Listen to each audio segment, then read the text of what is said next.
예수님께서 안식일에 한 회당에서 말씀을 가르치고 계셨습니다. 그곳에 18회 동안이나 귀신을 들려서 앓으며 허리가 꼬부라져 조금도 펴지 못하는 한 여자가 있었습니다. 이 여인은 허리가 꼬부라져서 똑바로 일어설 수도 없고 하늘 한번 쳐다보지도 못하고 무려 18회 동안이나 땅만 바라보고 고통 속에서 신음하며 살아왔습니다. 예수님께서 그 여인을 보시고 불쌍히 여겨 말씀하셨습니다. 여자여, 네가 네 병에서 놓였다. 예수님께서 이 여자에게 안수하시니 그 여자가 곧 허리를 펴고 하나님께 영광을 돌렸습니다. 여러분, 얼마나 기쁜 일입니까? 18년 동안이나 알아왔던 여자가 예수님 만나서 고침받고 펴지도 못했던 허리가 펴지고 이제 자유롭게 거동할 수 있게 된 것입니다. 그러나 회당장은 예수님께서 안식일에 병을 고치시는 것을 보고 화가 나서 군중들에게 말했습니다. 이런 날이 엿새가 있으니 그동안에 와서 고침을 받을 것이요 안식일에는 하지 말지니라. 그때 주님께서 이렇게 대답하셨습니다.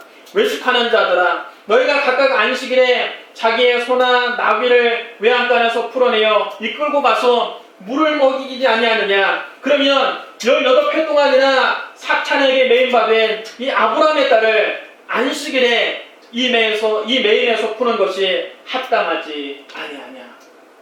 예수님께서 말씀을 하시자 반대하던 사람들은 모두 다 부끄러워했고 군중들은 예수님 행하시니 놀라운 일을 보고 크게 기뻐했습니다.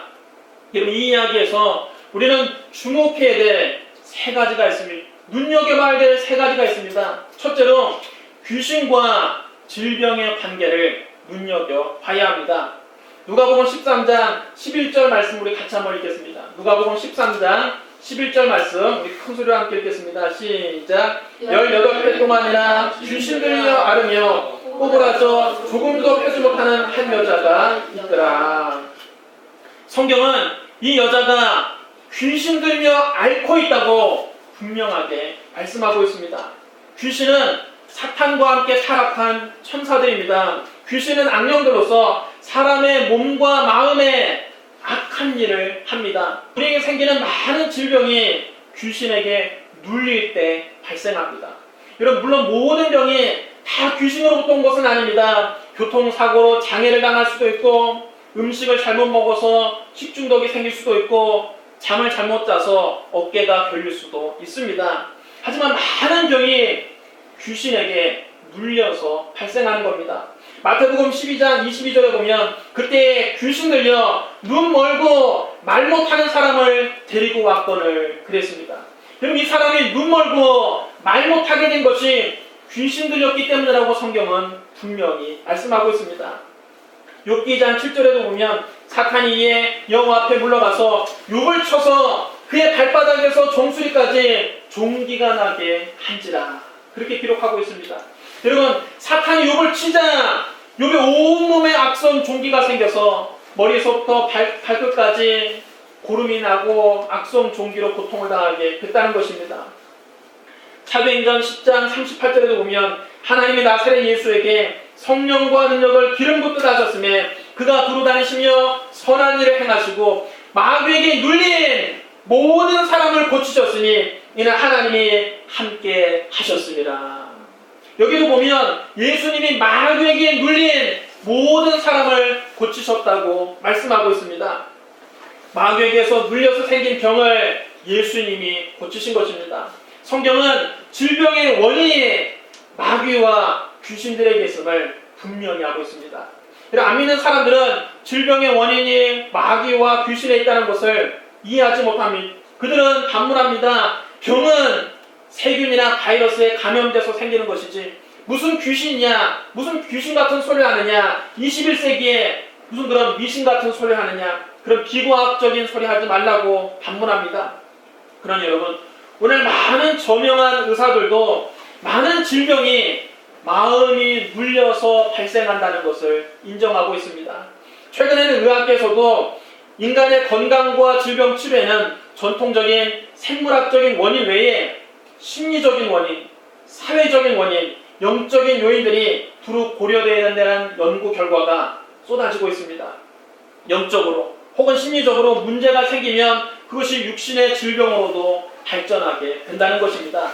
미국 텍사스 대학의 제임스 페너베이커 교수는 갑작스러운 실업이나 가족의 사망, 성폭행 같은 극심한 정신적 충격은 우울증, 외상후 스트레스 장애 같은 정신적인 질환뿐만 아니라 각종 감염질환과 심혈관 질환의 원인이 되기도 한다고 밝혔습니다. 미국의 듀크 대학의 레드퍼드 윌리엄스 교수도 적개심, 우울증, 사회적 격리감, 낮은 사회적 지위, 과로, 스트레스 등 심리적인 불안 요인이 심혈관 질환의 발생률을 높이며 병 발생 시 예후도 훨씬 나빠진다고 주장했습니다. 여러분, 마음이 병들고 마음이 눌리면 그것이 심혈관 질환, 심장병과 같은 질환을 일으키고 실제로 병이 발생해도 잘 낫지가 않는다는 것입니다. 현대의학에서도 많은 질병이 스트레스에서 비롯됐다고 말합니다. 여러분, 스트레스는 약방의 감초처럼 모든 질병의 원인이라고 합니다.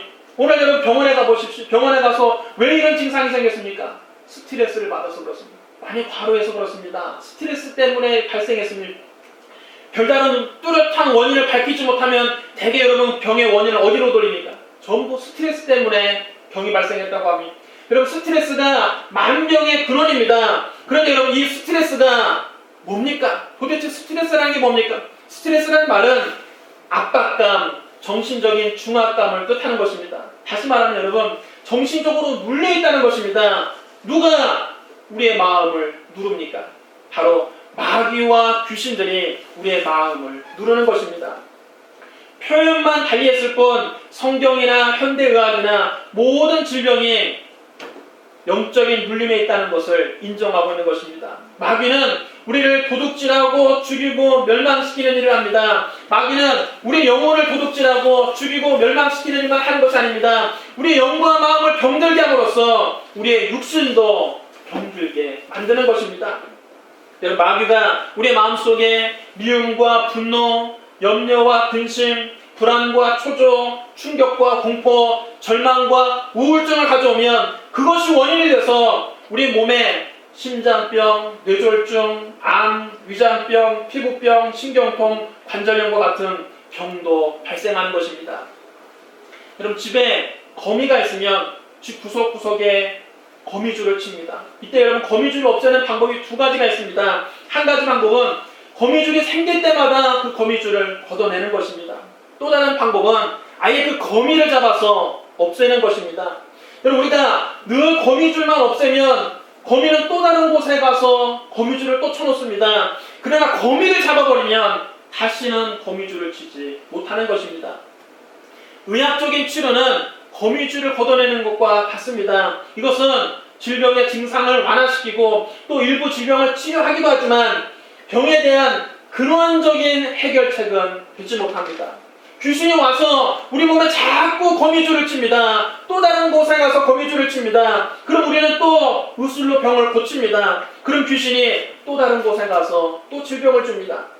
그런데 우리 예수님은 오셔서 아예 그 질병의 원인인 귀신을 쫓아내시는 것입니다. 병의 근원을 없애십니다. 그러면 병의 약금이 사라지는 것입니다. 여러분, 사탄은 우리를 도둑질하고 죽이고 멸망시키는 나쁜 마귀지만 예수님은 우리에게 생명을 주시고 더 풍성해 주시는 좋으신 하나님이십니다. 마귀는 우리의 영과 마음과 몸을 병들게 하지만 예수님 오셔서 우리를 치료하시고 우리의 영혼이 잘된 같이 범사에 잘되고 강건하며 생명의 더욱 풍성히 얻게 하십니다.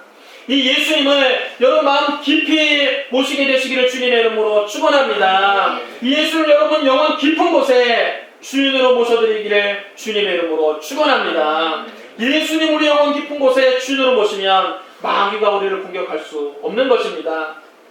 둘째로 병을 고치는 예수님을 우리는 눈여겨봐야 됩니다.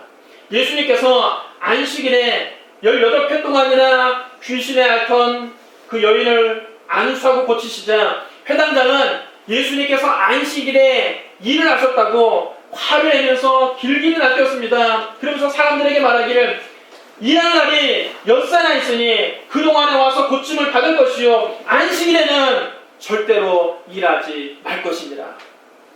유대인들은 안식일을 엄격하게 지켰습니다. 바벨론 포로 시대 이후 바리새인들과 서기관들은 율법에 따른 많은 시행 세칙들을 만들어서 사람들의 생활을 옥죄었습니다. 성경에 율법도 많은데 그 율법에 아예 시행 세칙을 다 일일이 만들어놔서 하나하나 할 수 없는 일들, 하지 말라는 일들을 많이 만들어놨습니다. 장로들의 전통을 모아놓은 미슈나라고 하는 책이 있는데 그 책에는 안식일에 해서는 안 될 일을 39가지나 기록해 놓았습니다. 안식일을 거룩히 지키라는 그 율법에 시행 세칙으로 39가지에 하지 말아야 될 일을 적어놨는데 예를 들면 이런 것입니다. 미리 삭을 따서 손으로 비벼 먹는 것은 추수와 타작에 해당하기 때문에 안식일에 해서는 안 됩니다. 안식일에 불을 피워서 음식을 만드는 것도 일이기 때문에 불을 피우고 음식을 끓이는 것은 안 됩니다. 또 안식일에 물건을 사고 파는 행위는 당연히 금지되었으니 이런 상거래는 당연히 해서는 안 됩니다. 또 안식일에 물건을 운반하는 일도 금지되었습니다. 안식일에는 규정 이상의 거리를 여행하는 것도 금지되었습니다. 안식일은 어느 정도 걸어갈 수 있느냐? 유대 역사가인 요세푸스에 의하면 안식일에 허용된 거리는 약 1km 정도랍니다. 1km 정도 가는 것은 괜찮지만 그 이상을 걸어가는 것은 일하는 것이 되기 때문에 안식일을 어겼다는 것입니다. 안식일에는 의료행위를 해서도 안 되었습니다. 예수님께서도 장로들의 전통에 이런 안식일 규례가 있다는 것을 잘 알고 계셨습니다. 주님은 안식일에 병든 자를 고치시면 유대 종교 지도자들이 가만히 있지 않을 것을 알고 계셨습니다. 그럼에도 불구하고 예수님은 안식일에 18회 동안이나 귀신 들려 앓고 있던 여자를 고치신 겁니다. 여러분, 예수님은 비난받을 거 알고 계셨습니다.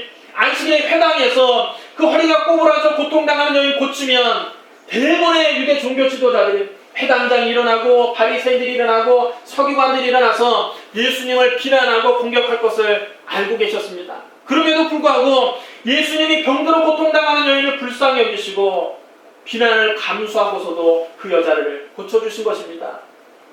예수님이 안식일에 병든 자를 고친 것이 이번 한 번이 아닙니다. 전에도 예수님께서는 안식일에 회당에서 말씀을 가르치고 계셨습니다. 그런데 거기에 오른손 마른 사람이 있었습니다. 그는 예수님의 말씀을 잘 경청하고 있었는데 예수님이 그 손이 말라서 굳어진 사람 보고 불쌍히 여기셨습니다. 바리새인들은 예수님을 고발하려고 과연 예수님께서 안식일에 그 손 마른 사람을 고치나 안 고치나 예의주시하고 있었습니다. 예수님은 바리새인들이 당신을 감시하고 있다는 것을 잘 알고 계셨습니다. 그럼에도 불구하고 예수님은 오른손 말라 고통당하는 사람을 보시자 주저하지 않고 그에게 말씀하셨습니다. 일어나 이 한가운데 서라. 예수님이 손 마른 사람을 한가운데 세우고 회당에 모인 사람들에게 물으셨습니다. 내가 너에게 묻노니 안식일에 선을 행하는 것과 악을 행하는 것, 생명을 구하는 것과 죽이는 것 어느 것이 옳으냐? 그들은 잠잠했습니다. 안식일에 선을 행하는 것이 옳다고 하면 예수님은 주저함없이 그 손 마른 사람을 치료할 것입니다. 그것이 분명합니다. 반대로 아무리 불쌍한 환자가 있다 할지라도 안식일이니 치료하면 안 된다고 하면 그건 악을 행하는 것이 아닙니까? 그러니 그들이 진퇴양난에 빠져서 아무 말도 못하고 잠잠하고 있었습니다. 예수님께서는 손 마른 사람에게 말씀하셨습니다. 내 손을 내밀라. 그 사람이 예수님 말씀에 순종해서 믿음으로 손을 내밀자 그의 말라 비틀어진 손이 쫙 펴졌습니다. 이제 마음대로 접었다 펼다 할 수 있게 됐습니다. 예수님께서 안식일에 이 손 마른 사람을 고치시는 것을 보고 바리새인들은 기뻐하기는커녕 또 노기가 가득해서 저 예수를 어떻게 하면 좋을까? 도대체 저 예수를 어떻게 죽일 수 있을까? 서로 의논했다고 했습니다. 예수님께서는 안식일에 병든 자를 고치면 당신의 공경을 처하게 되고 바리새인들에게 공격을 받을 것을 본연히 아시면서도 바리새인들이 다 보는 앞에서 회당 한가운데 그 손 마른 사람을 세워놓고 그를 치료해 주신 것입니다. 여러분, 예수님은 당신의 생명을 걸고 질병과 싸우신 것입니다. 바로 이것이 우리를 향한 예수님의 마음입니다. 바로 이것이 병자를 향한 예수님의 마음입니다. 예수님은 저와 여러분이 병으로 고통당하는 것을 결코 원하시지 않습니다. 예수님은 우리의 병을 고쳐주기를 원하십니다. 한 나병 환자가 예수님 앞에 꿇어 엎드려 물었습니다. 주여, 원하시면 저를 깨끗하게 하실 수 있나이다. 그때 예수님은 주저없이 고름이 질퍽질퍽한 그의 머리에 손을 얹고 말씀하셨습니다. 내가 원하노니 깨끗함을 받으라. 할렐루야. 여러분 따르시면 합니다. 내가 원하노니 깨끗함을 받으라. 여러분, 이 나병 환자는 구약의 율법에 의하면 부정한 사람입니다. 일반인 앞에 나타날 수 없습니다. 그래서 이 나병 환자는 조심스럽게 예수님께 와서 자기 병을 고쳐주길 간절히 원했지만 과연 예수님도 자기 병을 고쳐주길 원하실까? 그것이 궁금해서 물은 것입니다. 원하시면 주여 저를 깨끗게 하실 수 있나이다. 그때 예수님은 주저없이 대답하셨습니다. 내가 원하노니 깨끗함을 받으라. 여러분, 우리가 병 고침 받고 깨끗함을 얻는 것이 예수님의 확고한 뜻입니다. 예수님은 십자가를 지시기 전에 채찍에 맞으셨습니다. 당시 로마 군인들이 사용하던 채찍은 여러 갈래로 나눠져 있고 그 끝에는 쇠조각이 붙어 있었습니다. 로마 군인들이 그 쇠조각이 붙은 채찍으로 사정없이 예수님을 내려치면 채찍에 있는 쇠붙이들이 예수님의 살을 파고들었습니다. 그리고 그것을 잡아당기면 뚝뚝 소리가 나면서 예수님의 살점이 떨어져 나갔습니다. 예수님 살점이 떨어져 나가는 곳마다 예수님의 붉은 피가 흘러나왔습니다. 예수님이 그렇게 머리서부터 발끝까지 39대의 채찍을 맞으셨습니다. 온몸이 다 누더기같이 갈기갈기 찢어졌습니다. 왜 하나님의 아들이 그렇게 모진 채찍에 맞으셔야만 됩니까? 성경은 우리의 병을 고치기 위해서 예수님이 그렇게 맞으셨다고 분명히 기록하고 있습니다. 이사야 53장 5절에 그가 찔림은 우리의 허물 때문이요 그가 상함은 우리의 죄악 때문이라. 그가 징계를 받음으로 우리가 평화를 누리고 그가 채찍에 맞음으로 우리는 나음을 받았도다. 할렐루야. 여러분 따르시랍니다. 그가 채찍에 맞음으로 우리는 나음을 받았도다. 베드로전서 2장 24절도 말씀합니다. 친히 나무에 달려 그 온몸으로 우리 죄를 감당하셨으니 이는 우리도 죄에 대하여 죽고 의에 대하여 살게 하려 하심이라. 그가 채찍에 맞음으로 너희는 나음을 얻었나니. 할렐루야. 여러분, 예수 그리스도의 십자가를 통해서 죄사함을 선포한 다음에 바로 치유를 선언하고 있습니다. 친히 나무에 달려 그 몸으로 우리 죄를 담당하셨으니 이는 우리로 죄에 대하여 죽고 의에 대하여 살게 하려 하십니다. 예수님의 십자가 죽음으로 말미암아 우리의 죄의 문제가 해결되고 예수의 피로 우리가 의롭다함을 얻었다는 뜻입니다. 바로 그리고 그 다음 곧장 말하기를 그가 채찍에 맞음으로 너희는 나음을 얻었나니. 죄사함 다음에 곧장 병고침을 선포하고 있습니다. 그럼 여러분, 죄사함과 병고침은 예수님의 사역에서 뗄래야 뗄 수 없는 사역입니다. 죄사함이 십자가의 앞면이라면 병고침은 십자가의 뒷면입니다. 여러분, 우리가 예수를 믿어서 우리 영원히 죄사함 받는 것을 믿는다면 그리스도를 믿어서 병고침 받는 것 역시 믿어야 됩니다. 여러분, 예수님께서 머리속부터 발끝까지 채찍에 맞으신 것은 우리의 머리속부터 발끝까지 모든 병을 깨끗이 치료하기 위한 것을 믿으시기를 주님의 이름으로 축원합니다. 예수님은 우리의 구원자이실 뿐만 아니라 우리의 치료자이십니다. 주님은 우리의 영과 마음과 몸을 전인적으로 치유하십니다. 예수님은 어제나 오늘이나 영원토록 동일하십니다. 2000년 전 당신의 위험을 감수하면서까지 병든 자를 고치신 예수님께서는 오늘도 저와 여러분의 병을 고치기를 원하십니다. 오늘 치료자 예수님 앞에 나오십시오. 믿음으로 병든 몸을 예수님께 맡기십시오. 주님이 오늘 저와 여러분을 고치실 줄로 믿습니다. 셋째로, 우리는 병들어 고통당하는 사람들을 눈여겨봐야 합니다. 안식일에 예수님께서 병을 고치셨다고 화를 내면서 길길이 날뛰는 그 회당자에게 예수님은 이렇게 말씀하셨습니다. 누가복음 13장 15절부터 16절 말씀을 우리 같이 읽겠습니다. 15절 16절 말씀 이 큰 소리로 함께 읽겠습니다. 시작. 주께서 대답하여 이르시되 외식하는 자들아 너희가 각각 안식일에 자기의 소나 나귀를 외양간에서 풀어내어 이끌고 가서 물을 먹이지 아니하느냐. 그러면 18회 동안이나 사탄에게 매임받은 이 아브라함의 딸을 안식일에 이 매임에서 푸는 것이 합당하지 아니하냐. 장로들의 전통에는 안식일에 짐승을 데리고 물가로 가서 물을 마시게 할 수 있었습니다. 짐승들도 여러분 물을 마셔야 사니까. 안식일이라고 하루 종일 물을 안 주면 소나 양이 어떻게 여러분 살 수가 있습니까? 소나 나귀를 안식일이라도 물가로 데리고 가서 물을 마시게 하는 일은 허용이 되었습니다. 그런데 물을 그릇에 담아서 운반하는 것은 또 안 된다고 금지했습니다. 물을 우물가에서 빌어다가 운반하면 일이 되기 때문에 안 되고, 짐승을 직접 데리고 가서 물가로 가서 물을 마시게 하는 것은 또 허용을 해주었습니다. 참 이상한 말들이지만 한 그런 장로들의 전통을 만들어 놓았습니다. 또 소가 우물에 빠지면 안식일이라도 가서 건져낼 수 있었습니다. 산짐승을 그냥 죽게 내버려둘 수는 없지 않습니까? 깊은 물에 빠지면 웅덩이에 빠져서 소가 살려달라고 발버둥을 치면 산짐승이니까 살려야 되죠. 그래서 소를 건져내는 것, 안식일에 물에 빠진 소를 건져내는 것은 허용이 되었습니다.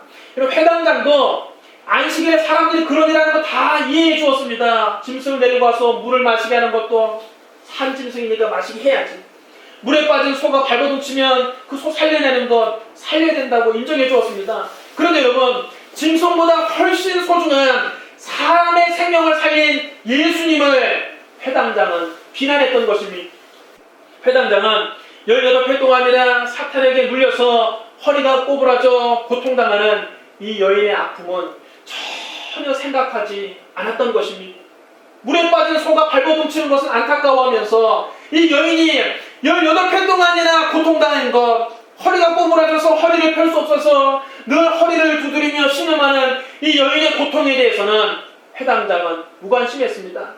여러분, 왜 소나 나귀의 목마름은 해결해 주려고 하면서 이 여인의 고통은 외면합니까?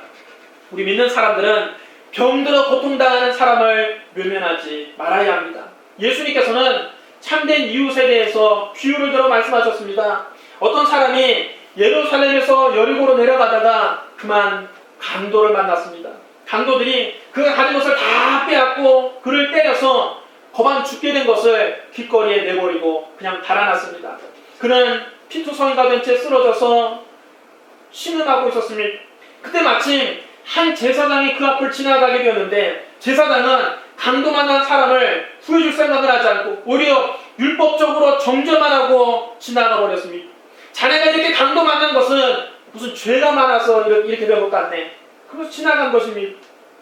그 자리에 한 레위인도 지나가게 되었는데, 레위 사람은 성전에서 제사를 돕는 사람입니다. 이거 지금 예배 시간이 다 되었는데, 제사 지낼 시간이 다 되었는데 제사 시간에 늦으면 안 된다고 핑계를 대고서는 강도 만난 사람을 못 본 채 하고는 그냥 지나가 버렸습니다. 그런데 그 자리에 한 사마리아인이 지나가게 되었습니다. 사마리아 사람이란 어떤 사람입니까? 유대인들에게 개만도 못한 취급을 받았던 사람입니다. 유대인들에게 멸시와 천대를 받았던 사람입니다. 그런데 사마리아 사람은 그 길을 지나가다가 강도 만나서 피투성갑에서 죽어가고 있는 사람을 보자 마음속에 불쌍한 마음이 들었습니다. 자기를 멸시하는 유대인이지만 저렇게 피 흘려 고통당하는 걸 보고 가만히 있을 수가 없었습니다. 그래서 그는 짐승에서 내려서 이 강도 만난 사람에게 가까이 다가가 그의 상처에 자기의 포도주를 부어서 소독해 주었습니다. 그리고 자기 올리브 기름을 부어서 그 상처를 부드럽게 만들어 주었습니다. 그리고 자기 옷을 아낌없이 찢어서 그 상처를 싸매어 주었습니다. 그리고는 자기 짐승에 태워서 그를 주막에 데리고 가 밤새도록 그를 정성껏 간호해 주었습니다.